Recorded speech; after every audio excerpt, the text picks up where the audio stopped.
rencana awalnya kan kita akan libur 2 minggu di akhir tahun, dan ini sebenarnya merupakan salah satu kesempatan untuk meningkatkan tadi konsumsi dari golongan menengah ke atas, karena setelah 9 bulan kerja WFH dan benar-benar bisa dibilang non-stop selama 9 bulan, memang golongan menengah ke atas khususnya butuh break, butuh liburan untuk merecharge mereka, dan ini sebenarnya sudah menjadi rencana bahwa 2 minggu di bulan Desember ini akan banyak yang traveling keluar kota.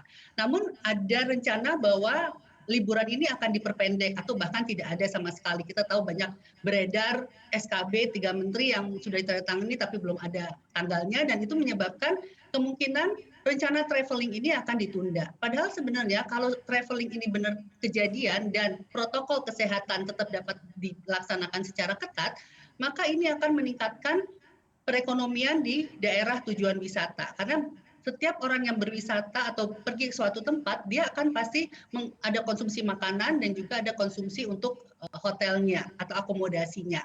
Belum lagi dalam perjalanan, karena sekarang orang lebih memilih untuk menggunakan jalan darat, ini berarti kegiatan ekonomi sepanjang jalan darat, misalnya dari Jakarta sampai Surabaya, berarti sepanjang perjalanan Jakarta-Surabaya itu juga akan ada kegiatan ekonomi tambahan. Karena biasanya kita perlu istirahat untuk berhenti untuk sholat atau untuk makan, dan itu akan menggerakkan ekonomi. Tapi yang penting adalah protokol kesehatannya tetap dilaksanakan. Jadi semoga walaupun libur 2 minggu itu diubah, tapi kemungkinan kantor bisa tetap mengizinkan orang untuk cuti sehingga bisa ada sedikit break dan juga bisa meningkatkan perekonomian di daerah, dan dengan syarat adalah tadi protokol kesehatannya tetap dilakukan. Tapi apakah libur 2 minggu ini efeknya akan cukup signifikan begitu untuk menggenjot angka konsumsi, karena ini kan juga tidak terlalu lama begitu dibandingkan dengan bulan-bulan sebelumnya? Kalau saya rasa break 2 minggu ini cukup akan lumayan meningkatkan konsumsi masyarakat, karena seperti tadi bilang, paling nggak kalau seminggu di rumah, seminggu jalan gitu ya, itu paling nggak dalam 1 minggu yang kita benar-benar pergi keluar kota, itu bisa meningkatkan konsumsi di daerah lain, di daerah tujuan wisata kita.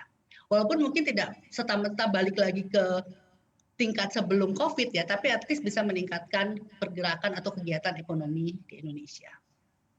Baik, tapi kalau kita melihat angka kenaikan COVID-19 atau kasus COVID-19 ini juga beberapa hari terakhir ini juga semakin tinggi begitu. Terutama lagi kalau berkaca dengan adanya long weekend begitu di beberapa minggu sebelumnya, ini yang salah satu yang mendorong juga angka COVID-19 semakin meningkat tajam. Ya, betul. Oleh sebab itu syaratnya adalah tadi kesadaran dari kita yang berwisata atau bepergian bahwa kita tetap melakukan protokol kesehatan dengan ketat itu. Karena kalau kita tidak melakukan itu berarti kita tidak hanya meningkatkan kegiatan ekonomi, tapi juga kita ada kemungkinan menyebarkan COVID itu ke daerah lain. Nah, itu yang harus kita hindari.